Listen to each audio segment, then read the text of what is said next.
Hello, everyone. I'm Erica Flores. And I'm Kelley Cordeiro, and we're resource specialists with the Long Island RBERN.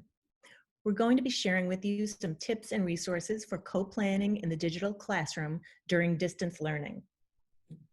Kelley and I have created a co-planning template for a unit of study that is specifically geared to the demands of the digital classroom. We've taken into account instructional considerations needed to support our population of ELs.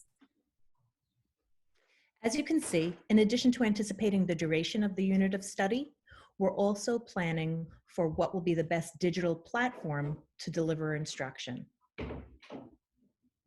This middle section of the co-planning tool asks us to consider how teacher modeling, guided practice, group work, and independent work will be facilitated through digital tools. To make sure we have a collective understanding of these elements, we want to point out that we're planning for how we can digitally support the gradual release of responsibility for our remote learners.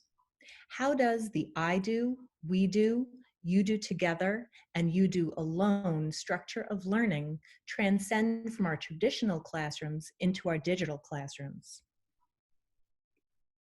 At the bottom of the tool, we are again asking teachers to consider the various scaffolds that need to be planned to address the unique needs of our students, whether through sensory, graphic, interactive, social emotional, or digital supports. We chose to highlight an entire unit of study because this supports teachers who have limited co-planning time. And again, we want to point out that this is a great tool for ongoing co-planning, whether in our current digital classrooms or in our traditional face-to-face settings. Now, to demonstrate how this template can support your co-planning, we have created a completed template based on a fictional unit of study. And we identified the digital platform as Google Classroom.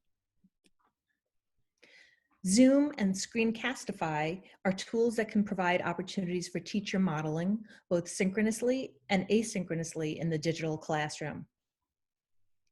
For our demonstration purposes, we have selected Google Slides and synchronous Zoom meetings as possible ways for providing guided practice.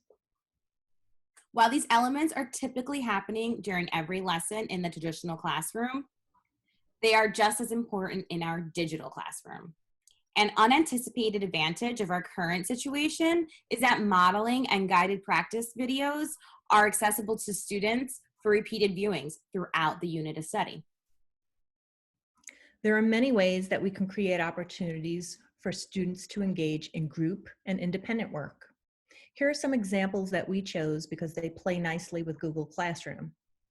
Using Google Slides or Google Hangouts allows students to collaborate in small groups. Students can then independently demonstrate their learning through Google Slides, Google Docs, Google Drawings, Flipgrid, or Edpuzzle, just to name a few. Additionally, many students may be seeking outlets for expressing their feelings or ways of processing their unique experiences. Designing independent work that allows for flexibility may also provide an opportunity for addressing social emotional considerations.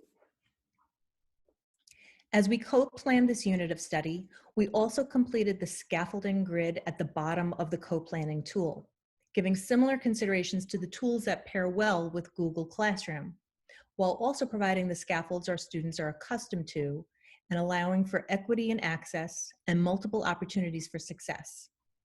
You might notice that for this demonstration, we were intentional with our selection of digital tools so as not to overwhelm ourselves or our students with too many different tools.